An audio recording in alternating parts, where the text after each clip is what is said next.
Hi everyone, I'm Paige Abbott and this is your weekly recovery message on the topic of money. I don't know if that's something that you think about very often.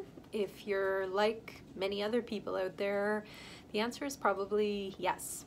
Money does tend to be a common focus for people, either in terms of the acquisition of wanting more, figuring out day-to-day finances and financial responsibilities. Whatever the case, money is something that often weighs quite heavily on people's minds. And it's something that is part of day-to-day life. We need money in order to be able to survive, have a roof over our heads, have food, have some of our basic needs, as well as things that we enjoy. But have you brought financial responsibility and money into your recovery? And this is something that often, even in recovery, people still continue to ignore. There can be a lot of fear, there can be a lot of shame around money, either how one has acted with money in the past or how you're acting with money today.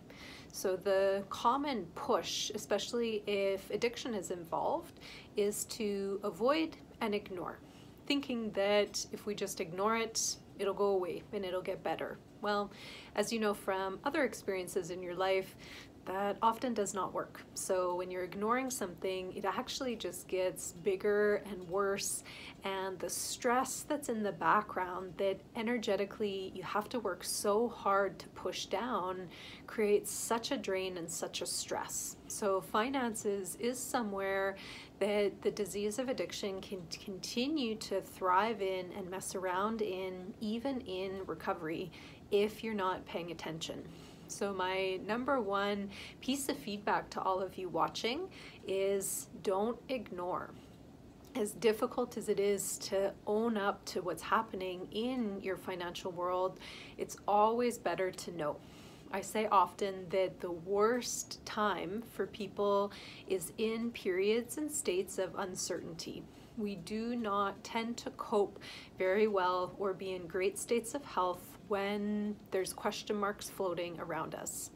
This is true with money as well. So that whole period of ignoring and avoiding, there's probably a lot of storytelling happening in your brain, a lot of misinformation. Your brain telling you certain things are happening that you won't know if that's the case until you face it.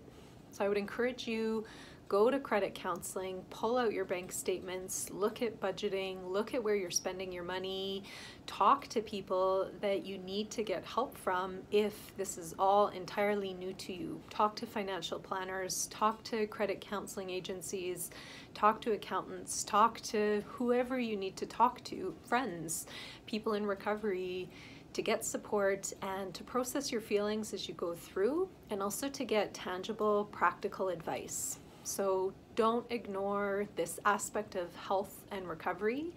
It's not the only part of recovery, but it is certainly an important piece. So if you're looking at financial health in the context of biopsychosocial spiritual recovery, that's going to have great benefits for your overall health and well-being.